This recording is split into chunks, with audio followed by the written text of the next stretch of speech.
السلام عليكم حبايبي، نتمنى تكونوا بألف خير. اليوم جبت لكم وصفة لبشرة الوجه مفيدة جدا. من أول استعمال غادي تعملوا هذه الوصفة، غادي تستافدوا عليها بزاف. وعن تجربة حبايبي، هذه الوصفة اللي هي وصفة للتبييض وللمعان البشرة وللنضارة كذلك. حبايبي الكرام، إلا كان عندك بشرتك دهنية، هذه الوصفة غادي تستافدي منها بزاف، لأنه هذا الماسك هو ماسك كوري مفيد جدا للبشرة ديالنا، وكيعطينا واحد النضاره واحد اللمعان في البشره ديالنا بحال اللي بيبي. حبايبي نتمنى غير تجربوها، راه غادي تستافدوا عليها بزاف. تقدروا تستعملوا هذه الوصفه حتى 3 ديال المرات في الاسبوع، دوميها دائما، فغادي تحصلي على واحد النتيجه اللي هي مذهله. حبايبي الكرام، كيف ما كنعرفوا الوصفات الطبيعيه كتساعد الوجه ديالنا في النضاره اكثر من الوصفات اللي كتكون فيها حاجه كيميائيه. حبايبي كما كنعرفوا البيض فيه بزاف ديال الحوايج اللي هما مفيدين للجسم ديالنا والبشره، وكذلك النشا. فهاد جوج ديال المكونات سر النضاره ديال البشره. حبايبي كيف ما كنعرفوا الكوريين فهما كيضيفوا هاد الماسك هذا كيستخدموه بزاف في الوجه ديالهم. خليكم معايا باش نحضروا الطريقه ديال الوصفه. طريقه التحضير لهذا الماسك هذا، كنستخدم 2 معالق ديال النشا الذره مع بيضه واحده ومعلقه ديال الحليب. تقدروا تستخدموا الحليب حتى اللي فيه كامل الدسم او حليب طبيعي بدون دسم. فهاد الوصفه هذه هي بسيطه جدا، ولكن عن تجربه حبايبي الحاجه فاش كتستعمليها وكتصدق معاك فكتعطيك واحد النتيجه اللي هي مزيانه، فكتعجبك بزاف، وتقدري يعني تنصحي الناس فيها وحدين اخرين باش يستعملوا هاد الوصفه حتى هما يستافدوا. فهاد الوصفه انا غادي نستخدم غير صفار البيض فقط، ما غاديش نحتاج بياض البيض حبايبي، لانه صفار البيض كيف ما كنعرفوا فهو كيتواتى مع البشره ديال الوجه ديالنا خصوصا، وكيعطي واحد اللمعان واحد النضره جميله جدا. وحتى يعني بياض البيض وصفار البيض تقدروا تستخدموهم جوج، ولكن الا بغيتي تحصلي على النتيجه مزيانه تستخدمي اللي هو صفار البيض فقط. حبايبي الكرام حتى الوصفات اللي هما ديال الشعر فكنستخدموا فيها البيض، فيكون فعال جدا. وكيف ما كنعرفوا البيض كيخلي لنا واحد الحاجه كتكون ملسه في الشعر ديالنا في الوجه ديالنا. يعني خصوصا الى داومنا هاد الوصفات هادو فغادي كنحصل على واحد النتيجه اللي هي مزيانه. يعني دائما كنستخدموا هاد الوصفه، يعني نستخدمها 2 ديال المرات او 3 ديال المرات في الشهر، فكنستفد عليها بزاف، فكيبقى دائما وجهي فيه واحد النضاره. فانا يعني كنكون عارفه هذيك الوصفه غادي نديرها 3 ديال المرات في الشهر، غادي نستافد عليها. نتمنى غير تجربوا حبايبي الكرام، راه بزاف ديال الوصفات اللي هما طبيعيين كيساعدوا لينا الوجه ديالنا. تقدري تقشري الوجه ديالك. من اول حاجه ديري التقشير اللي هو كديري سكراب ديال القهوه، من بعد كديري النضاره للوجه ديالك اللي هو ماسك طبيعي جدا فيه مكونات اللي هما بسيط، ما غاديش ياخذ معاك حتى 5 ديال الدقائق فاش كتحضريهم. من بعد كتحطيه في الوجه ديالك واحد المده ديال 15 دقيقه، تقدري تخليهم حتى نص ساعه حتى كينشف الوجه ديالك مزيان. من بعد كتقشري الوجه ديالك بشويه بشويه، كتبقاي تحكي في الوجه ديالك حتى كيتقشر حبايبي، يعني كيولي الشكل ديالو بحال كيكون لاصق، يعني كيكرم في الوجه ديالنا. وكل ما كيلصق كنستافدوا اكثر. داك البيض خصو يدخل عندنا في الجلد ديالنا، دوك المكونات ديال البيض خصو يدخل عندنا في الجلد ديالنا باش كيعطينا هذيك النظره اللي حنا بغيناها نحصلوا عليها. غير الاستمرار باش كنحصلوا على واحد النتيجه اللي هي مزيانه. اغلبيه ديال الناس كيضيفوا بزاف، يعني كيستخدموا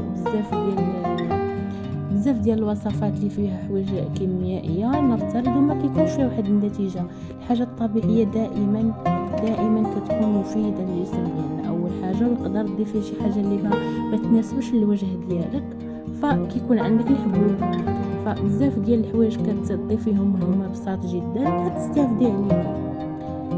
كيف ما كتشوفوا معايا حبايبي، بعد ما ضفت انا هنايا 2 معالق ديال النشا وصفار البيض فقط، وضفت عليهم معلقه ديال الحليب. انا بغيت الخليط عندي يكون خفيف، ما بغيتوش يكون ثقيل، حيت كل ما كان عندي الخليط حبايبي الكرام خفيف كنخليه في الوجه ديالي، حيت هو دابا كنقدر نتحكم فيه بهذه الطريقه هذه. انا بغيت يكون بحال هكذا خفيف باش غادي ندهنو على الوجه ديالي باي فرشاه او عادي غير بيدي ما كاينش مشكل. غادي نخليه باش نتحكم فيه ملي كينشف، كل ما كيطول في الوجه ديالي كنستافد انا اكثر. هذا الماسك حبيبي راه طبيعي جدا، ما فيه حتى شي حاجه اللي غادا تضر الوجه ديالنا او غادا تضر الايدين ديالنا او اي بلاصه بغيتو ديروا هذه الوصفه هذه، فراه ما غاداش تضر لكم الوجه ديالكم 100% حبيبي. راه كنقول شي حاجه انا عن تجربه، حيت انا الوجه ديالي غير دهني، ولكن انا استخدمت لي هذه الوصفه هذه. هذا الماسك اللي هو سريع بالنسبه ليا ونقدر نحضروه يعني في الوقت اللي هو قصير جدا باش يعطيني واحد النظره في الوجه ديالي اللي كتخليني يعني الوجه ديالي كيبقى يعني ما فيش تجاعيد، او نفترض كيساعدني على النظره ديال الوجه وتبييض الوجه كذلك. الا كان عندك شي قشور في الوجه فكنولي البشره ديالنا بحال الوليدات الصغيورين. غير استمري فيها واحد المده ديال شهر، تقدري تستخدميها انت الا ما كان عندك الوقت فارغ، الوقت اللي بغيتي 3 ديال المرات في الشهر ماشي مشكل عادي. تقدري تحصلي على واحد النظره، كل ما كتحسي بالوجه ديالك غير ما فيش النظره غدير في هذه الوصفه هذه. وتفكريني على هذه الوصفه هذه حبايبي.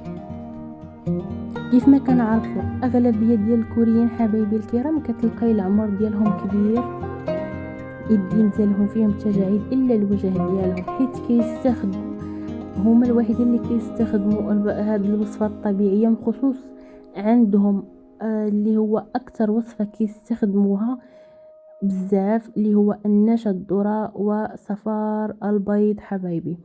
وكتلقاي البشره ديالهم ما فيهاش داك الثقوب ولامعه دائما وديك النضاره فيها بحال الوليدات الصغار. هاد الوصفه انا راه خديتها من وحده كوريه وحضرتها وجربتها لمده ديال شهر. عجبت بغيت نحضرها معاكم، قلت علاش لا من حضرتها وقلت علاش لا ما نحطهاش في القناه ديالي. كيف ما انا استفدت غادي يستافدوا بزاف ديال الناس ان شاء الله. غير الا دخلوا قناتي بالصدفه يشتركوا في القناه ويفعلوا الجرس فضلا وليس امرا، غير باش يبقى يوصلكم الجديد ديال القناه. وتخليوا لي كذلك تعليق الى عجبتكم هذه الوصفه هذه، ونتمنى تعجبكم حبايبي. راه الحاجه اللي كنكون انا مستافده منها راه يعني من القلب ديالي الخالص كنحطها في القناه ديالي حتى نتوما باش تستافدوا كيف ما انا استفدت. نتلاقاو ان شاء الله في فيديو جديد وفي وصفه جديده اللي نكون انا حضرتها من قبل باش نتوما تستافدوا منها كيف ما انا كنستافد منها. والاستمرار في الوصفات اللي كتستخدموهم طبيعيين باش كتحصلوا على واحد النضاره في الوجه اللي ما كتضرش الوجه ديالكم، واللي كتساعد الوجه ديالكم يبقى البشره ديالو زوينه، وكذلك كتخلي اللمعان في الوجه بدون تجاعيد. بزاف ديال الحوايج اللي حنا كنحتاجوها من فوق 30 سنه كنكونوا حنا محتاجين داك الحوايج اللي كتخلي النظره ديال الوجه ديالنا، خصوصا الناس اللي كتلقاي العمر ديالهم صغير والوجه ديالهم فيه شويه ديال التجاعيد ما فيش النظره. فهاد الوصفه راه غادي تفيدكم بزاف، غير استمروا في الوصفات اللي هما طبيعيين. راح عن تجربه غتولي لكم واحد النظره ديال الوجه جميله جدا. نتلاقاو ان شاء الله في فيديو جديد. الى اللقاء حبايبي الكرام، وشكرا لكم بزاف على